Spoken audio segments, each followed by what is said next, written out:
fortunate enough to build a couple shelters, do a couple capital campaigns in my time in fundraising. And that's been really, really cool. Just to physically see your work in action is a really beautiful thing. We're also on the cusp of another one. And that one I think is one that we are all we know we need it so bad for that certain community. And it's just going to be something that I think all of us are going to be just incredibly proud of.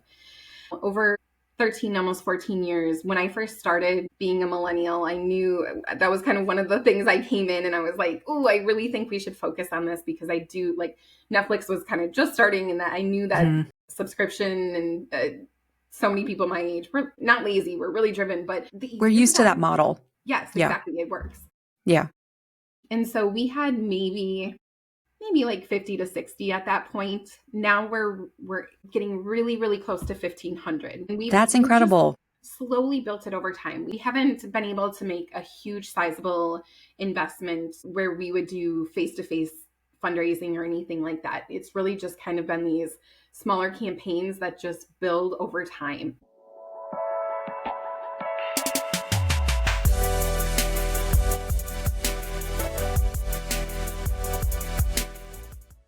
Welcome to the RKD Group Chat podcast, where we bring you behind the scenes of nonprofit life.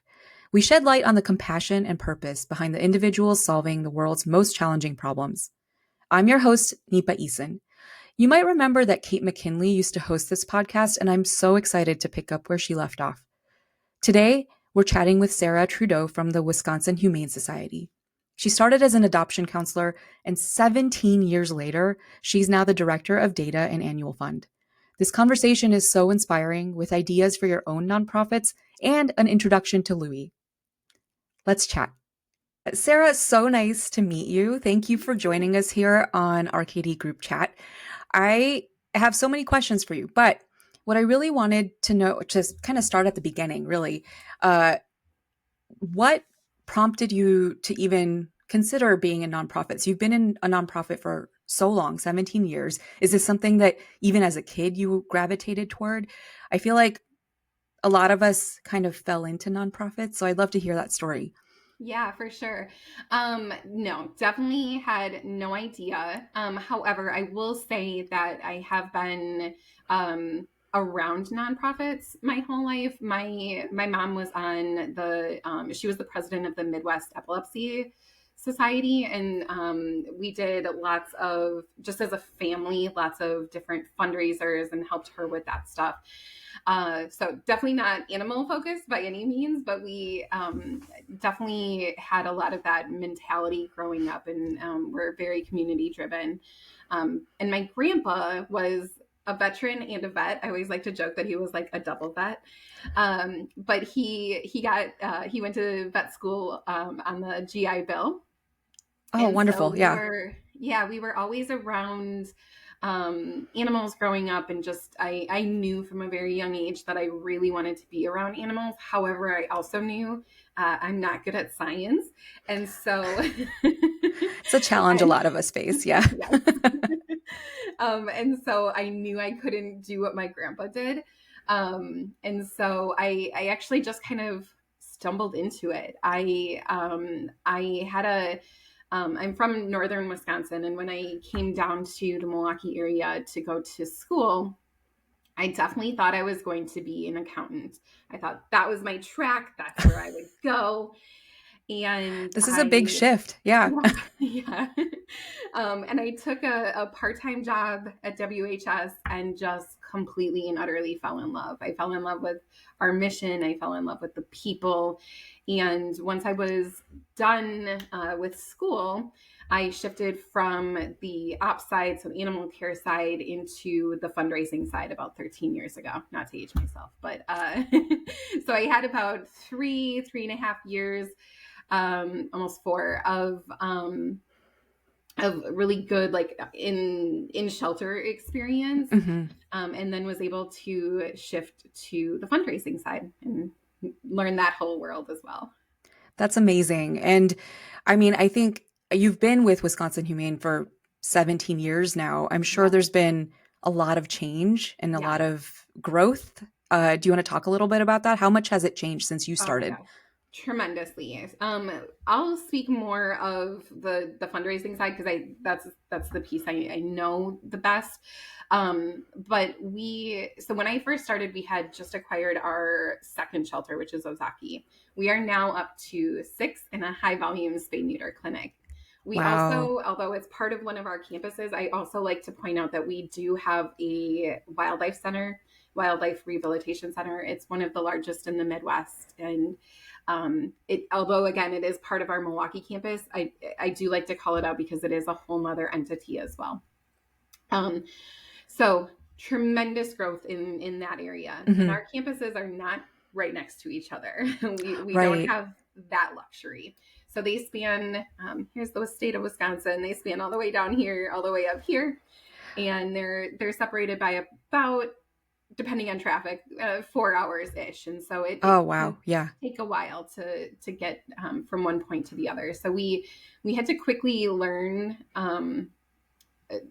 just how to systematize everything, how to scale things. That was something, had you asked me 13, almost 14 years ago at this point, if I had any clue how to do, I would say absolutely not. But we learned to do that.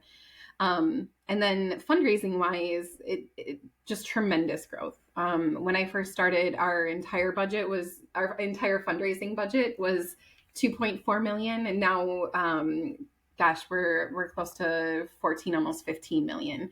Wow. Just the annual fund side alone, brings in well over that initial budget that I worked with. So that's been really, really wild to see, and very fun as well. Yeah. I mean, I feel like that kind of scaling is challenging even for companies that are like built for that. What were some of the challenges that you faced in scaling up that big? Yeah, great question. I think the biggest thing is just getting, I'm onboarding somebody right now. And so it's been another eye opener for me because when I think we have systems in place, somebody new comes in and they have great questions, Right. and it makes you go, oh yeah. Oh, yeah. Maybe That's this. institutional knowledge. I just had it in my head. Yeah. Yep, exactly. Totally. Whereas, like, okay, yeah, no, we should document this stuff. We Hmm. should, because there's so much, after so many years of being here, that maybe isn't written down and isn't Right. documented. We also had a shift just a couple years ago. That was another eye opener of our VP had left, and she was kind of tenured in the organization, and that was it was a pretty sizable shift. And also just knowing or seeing that, again, some of those policy or those like Yeah. kind of standard things that we were used to, we have to shift them. But I think another really big thing, just besides all of the protocols and just the SOP type things, is the database and getting those all aligned, because that really was tough in the moment. Now we're on the other side of it, but tough in the moment of just getting all of those donors used to our language, used to our systems. From a direct mail side, we send a lot of direct mail. I'm really Right. proud of it. It brings in a ton of money for our organization. Right. Direct mail still works. Yes. It does. Yeah. Yeah. I mean, gosh, I think I just celebrated last year that it was our highest year ever. Wow. And I'm really, Congratulations. really proud of that Yeah. number. But a lot of the organizations that we have acquired or partnered with, they were maybe sending one piece of mail a month, or I'm Okay. sorry, a year, and we send a lot more than that. Right. So that is I think a cultural shift that a lot of the smaller communities maybe weren't used to. Yeah. Yeah. That makes a lot of sense. Okay. So you guys scaled up from 2 to 6, and then 2 to 6 shelters, and then also the rehab facility that you were talking about, which is Yep. huge. That's amazing. What do you feel like are maybe like shining career moments that you can highlight, like 2 or 3 things that have happened in the last 17 years that you're just like, this was amazing?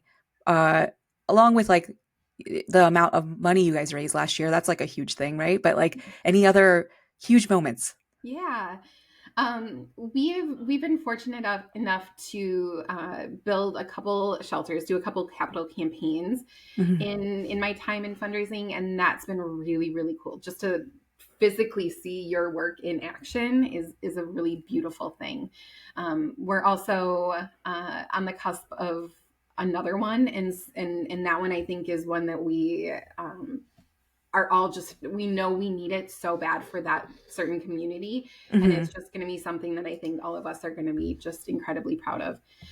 And then also just building a team. I'm so proud of my team. I'm so grateful for them. And I have 5 on my team, but I've seen our development team grow from 2 of us.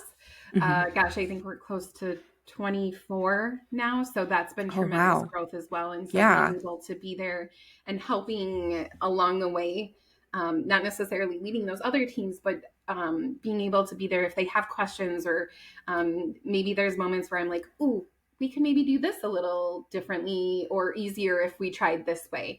I always love to make people's lives easier. And if there's a better, faster way we can do it, I always love to just kind of help with that too. Yeah, that's really amazing. I think that that's so important, that kind of growth mindset, especially in the nonprofit industry and just in this climate in general, just having this mindset of listening and hearing suggestions and trying new things. I think that's amazing. Is that like, how do you encourage that in your team, just in general, like being open with ideas and bringing them to you? That's a great question. I in general, we tend to be that as an organization. I might be misremembering, but I'm pretty sure it's in all of our we have job descriptions, and I think it's in our annual reviews. HR would not be super proud of me for not totally remembering, but those happen once a year. There's no way you could remember that. But I'm like 99% sure we do have a bullet that does say open-mindedness and willingness to change, and that's something that just, again, as an organization, so from the top down, we're constantly working through. And then it's also just on my smaller team, just something that I love to encourage. If anybody notices anything, I'm constantly asking for feedback. I think as a leader, that's something that's really important. Sometimes it's butterflies and rainbows. Sometimes it can be a little tougher to swallow, but you have to sit with that and let the ego go to the side, and know that, again, even starting from me, that we can hear feedback and know that it's coming from a good place, positive place, and it's going to help everybody in the organization, including all the animals as well. Yeah, definitely. So one of the things I think you focus on is monthly giving, right? And I know that's a struggle with a lot of our nonprofits, just cracking that code. Like, how do we get people to commit in that way to our organizations? Do you have anything that you've done or tried that has been super successful, or things that you're like, I just wouldn't do it this way again? I just have to giggle because we literally we had a full team meeting this morning, and we just wrapped up a monthly donor campaign, and I went, these results weren't what I expected. Right.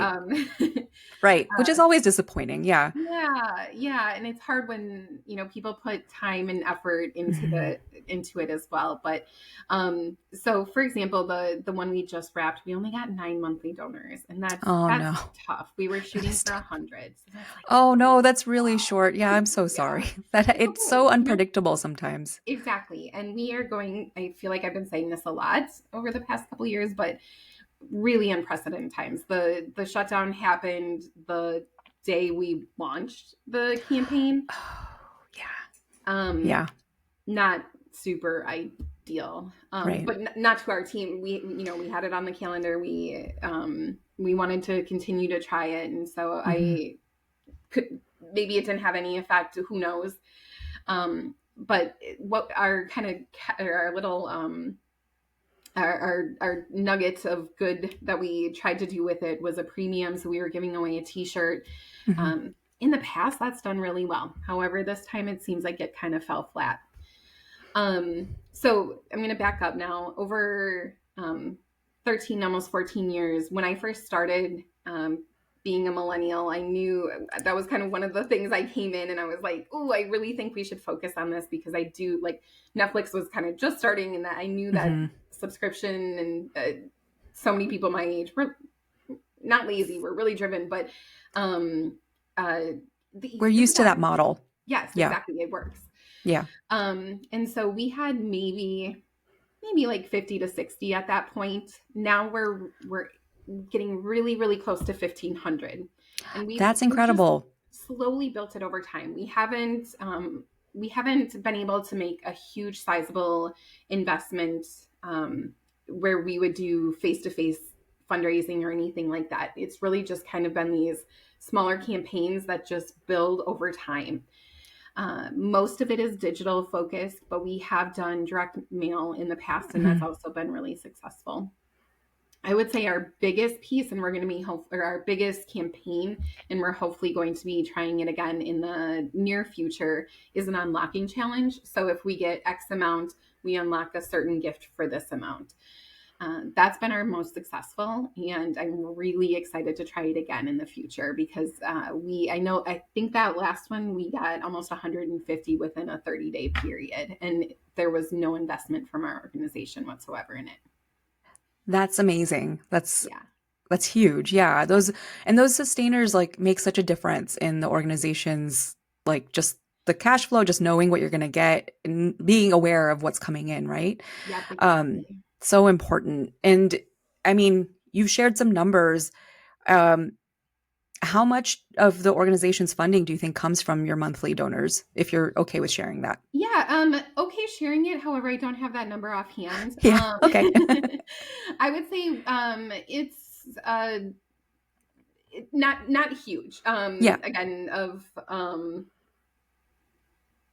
around it's not huge. We're inching closer to about 500,000 per year, and it's great. That's still significant. Yeah, absolutely. Yeah.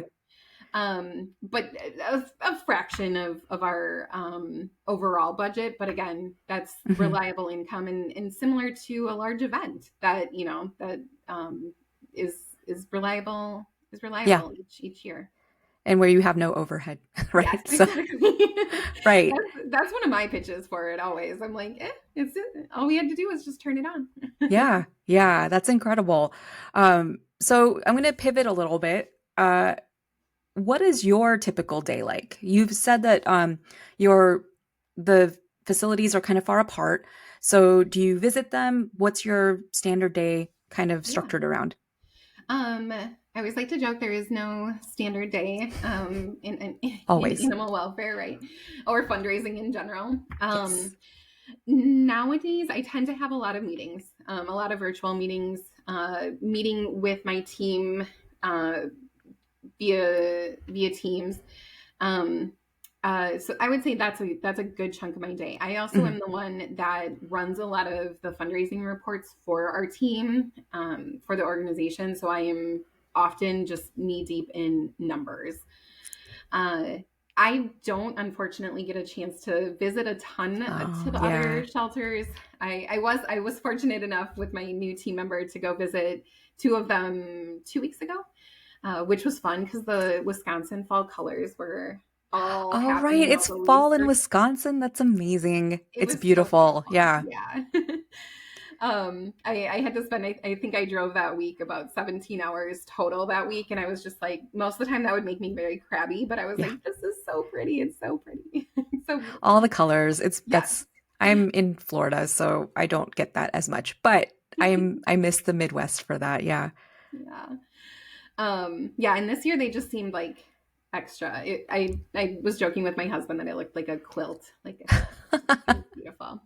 So I would say, and then it also seasonal. So if obviously we're heading into one of our busiest times, and so November, December, I often have to be kind of at the ready to go jump over to the shelter to help with my team that is doing data entry and really whatever she needs me to do, whether you want me to do entry or if I'm just opening envelopes, I can do that and take a meeting, wherever we need to. Yeah, that sounds like along with the growth mindset, it's just like a problem solving mindset, right? Like I'm just going to be here to do the things that need to get done.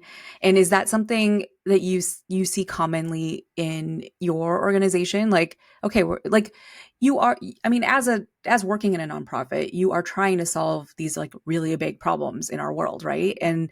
And so I feel like that's a pretty common trait that you're gonna see across your organization. And how does that like how does that manifest for you? Like in like just in general with problem solving? Because I know that's like you said, it's an unprecedented time. It is. And I'm not going to even speak for my own self, but as the organization, we used to have managed intake, and earlier this year, we realized we weren't necessarily meeting people where they were at with it, and so problem solving mindset, we decided to reduce that barrier, and we now have open doors. Whenever people need to come to us, they can come to us. And it was a lot on the team. It will Yeah. continue to probably be a lot, especially as these unprecedented times Yeah. continue. But for example, this past Friday, we had 47 cats come in. Actually, Wow. total, we had 121 cats come in. It was one of our largest days ever. But 47 coming in from one home. And it was From one not home. Wow. expected. It was right towards the end of the day, and the team just put their heads down and ended up staying an extra, I think, 2 or 3 hours on Halloween night, when I'm sure they already had plans, and it was a Friday night, and they put their head down and solved that problem, and without complaining, and just took care of those animals. And it's just, I couldn't be more proud of the team that we have, because everybody is often just, okay, we have this thing, let's solve it. We can work together, and we can figure it out. And we really try as an organization to have a positive mindset. That's another one of the things that's in our reviews, is assuming positive intent. And so we Yes. are always just trying our best to look at things from that lens. And I know for my own self, that has really, really helped me, even personally. Sometimes, like with my husband, if he annoys me, it's like, oh nope, assume positive and intention. Yeah. He's trying to come It's from this way. it's good at work and it's good in life too, Yep, exactly. for sure. Um, so talking about your day and the problem solving mindset, what's kind of like the best part of your job? And Oh, maybe what's the most challenging part? best parts, of course, working with my team. I really, really, really love them. Hmm. They're just wonderful people, and I feel grateful to know them and to work with them each day. And then also, because I'm not in the shelter anymore, it's such a highlight of my day to see the animal pictures, whether they are the tough cases. Yeah. We, yeah, the gambit of tough cases, but even those ones, it's a reminder of, maybe why I put in extra hours or do the things Yeah. that we can do. It's like, okay, we get to help this kiddo. Yeah. Wait, Um, are you allowed to say what's your favorite animal, or is that like not okay? oh, I mean, yeah, of course. Personally, my favorite animal at home. Hmm. Oh, Or at the can shelter I too. show him? Can I show him? Yeah, yeah. Let's see him. I just woke him up. Oh, look at him. This is Louie. He came from WHS about he's so confused now. About almost 9 years ago, he was brought in. The previous owner was experiencing some pretty severe health problems, and Hmm. I had resisted the urge for like 8 years to bring home a That's a dog, long and time. I knew within, gosh, 5 minutes of meeting him, I'm like, this is my dog. we connected right away. He's beautiful. Nice to meet you, Louie. Yes. At the shelter though, no, I couldn't pick one. I do have it's kind of fun. I have a folder, a picture folder, that's my screensaver, and I've put all my favorite animals throughout the years in that. And so it's always fun when my screensaver comes on, because I'm like, oh, there's Delgado, there's Scooby, and just another good reminder of the work that we're doing. Yeah, and that's just such a nice little, like, just having it kind of in front of you, but not in, like, just not constantly in front of you, but this little touch point, like, oh, look at all the things we're doing, right? Exactly. Yeah. Yeah. And so, yeah, your best part of your job, and then the most challenging. Yeah, the most challenging, I would say, it's one, it's, of course, it's hard to see animals come in in tough situations. However, after so long being in the shelter, I think I've maybe built a little bit of a thicker skin, and I also know in my heart that it's really good that they came to us. Right. That's, at least they're here. At least we can, whatever the outcome might be, at least we can help them on their journey. I think that I've been feeling this more lately, is fundraising wise, it's just economics tend to just be the thing that is causing me to stay awake longer than I maybe should, and just worrying about, oh my gosh, if SNAP benefits cut off, what is that going to look like to fundraising? What is that going to look like in intakes? What does this mean? And so many of those things are outside of our control, but that would be over the years when there have been moments like this. I remember the previous shutdown, we saw a huge decrease in fundraising. Those tend to be the things that are just, those things are really outside of our control.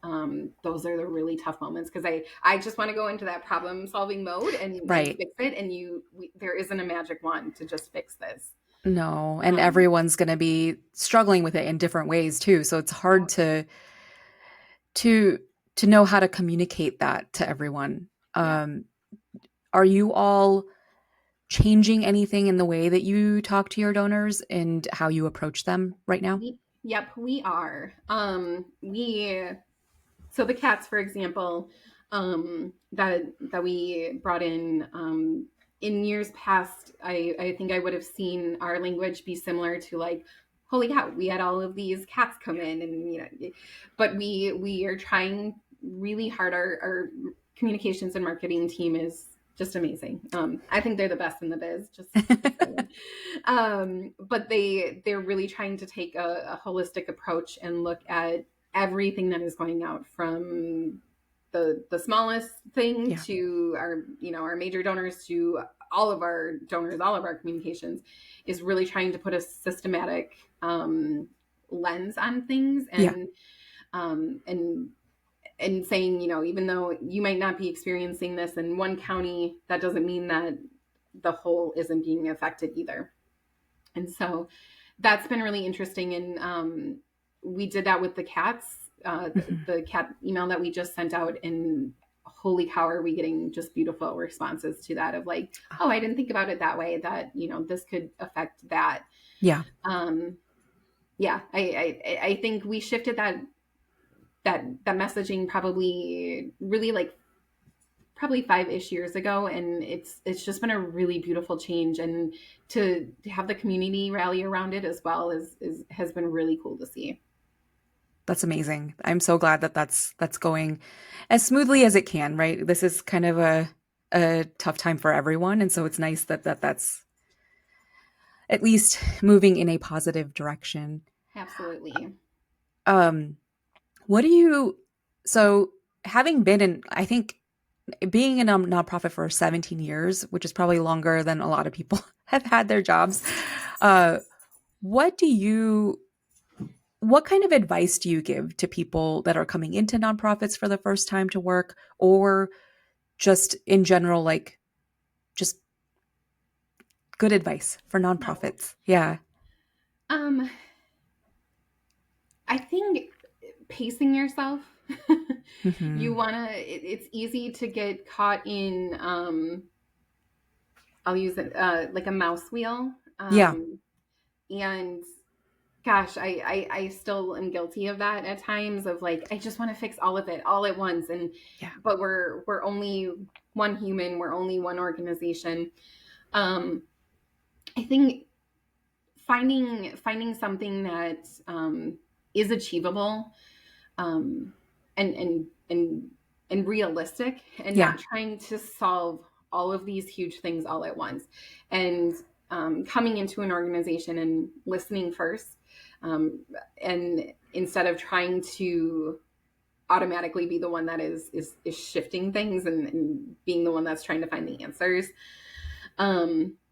That's that's probably my biggest. I also am just constantly reminding my team of give yourself grace, give Yeah. each other grace, give the world grace, because the work that we do is really, really hard. Compassion fatigue is real. Even in the fundraising side, if we're not necessarily the ones that are on the animal side, or animal care side, it still trickles down. It has effect on us. Seeing animals and their families go through hard times is hard. And they're speaking with their coworkers and being the shoulders to lean on. And so I encourage them to, get off their email at 5:00 if they can. I'm guilty of not always doing that. I get that, but taking vacations, go outside, go for a walk, do the things that you can do to take care of yourself, and also know that other people should do that as well. And so giving each other that grace when mistakes happen, or somebody else needs to step away for a little bit of time.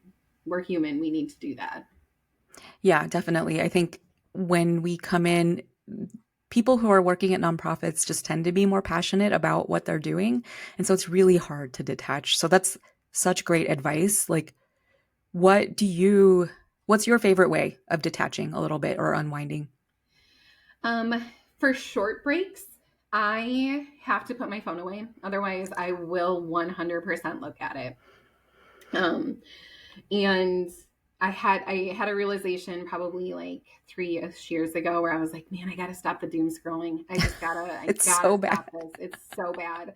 I am wasting way too much time on social, or even just, news sites, and just, it felt too consuming.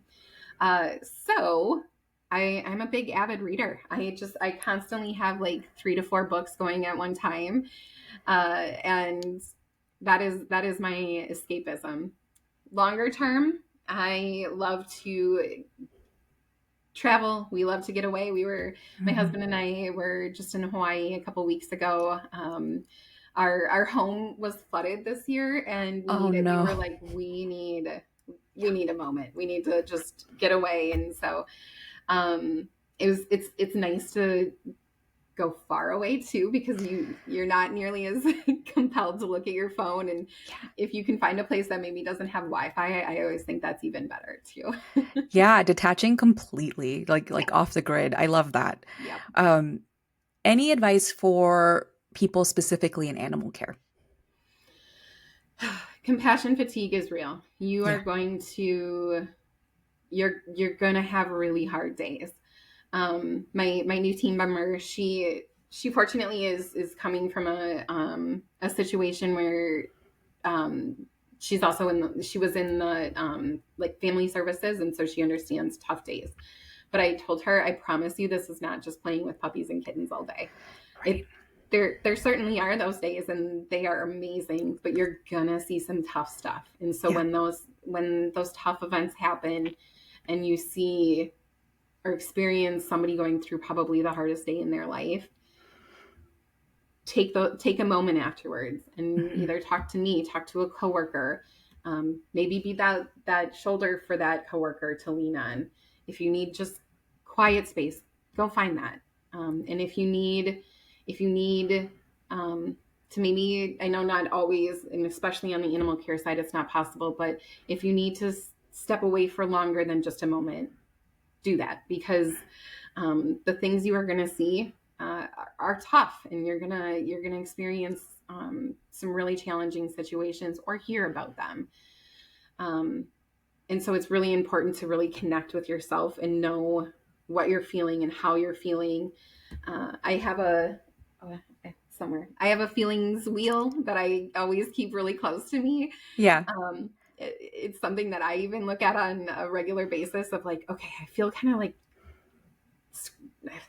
scratchy today. Like what is it that I'm actually feeling, and trying to pinpoint that and really sitting with that and trying my best to work through those feelings. And so, I really think being able to connect with yourself, and also, again, just giving yourself and others some grace and breaks as times too. That's such good advice. And I love the idea of being able to put some language to how you're feeling. So yeah, if you are feeling scratchy, like how do you describe that in like words that maybe other people can understand, or ways that you can kind of understand how to cope with it. So Yeah. I love that. Thank you so much, Sarah. This has been a really, really fun, enlightening conversation. It's been really great getting to know you. And I look forward to talking to you again soon. Yes. Thank you so much. This was such a great conversation with Sarah, and I am so excited to share some of the takeaways I got from our chat that I would take back to my nonprofit. So first, our conversation was a lot about scaling, and scaling is hard for any organization. So it's important to get your databases and tech stack aligned, but then also your organization aligned so that you're communicating with your donors in a cohesive way. Second, growth mindset, being open to feedback and assuming positive intent is also so important in an organization that is growing, and always being ready to accept the feedback and be open to changing things as you need. Make sure you take breaks. That's the last thing I take away from this. Compassion fatigue is real, and we have to find ways to take care of ourselves in these moments. Everyone needs a feeling wheel, right? I think we all need one, just so we can learn how to talk about these feelings. Are you interested in chatting with us? I am so excited for the opportunity to talk to you. So email us at connect@rkdgroup.com. I hope I hear back from you. Either way, I'll chat with you next month.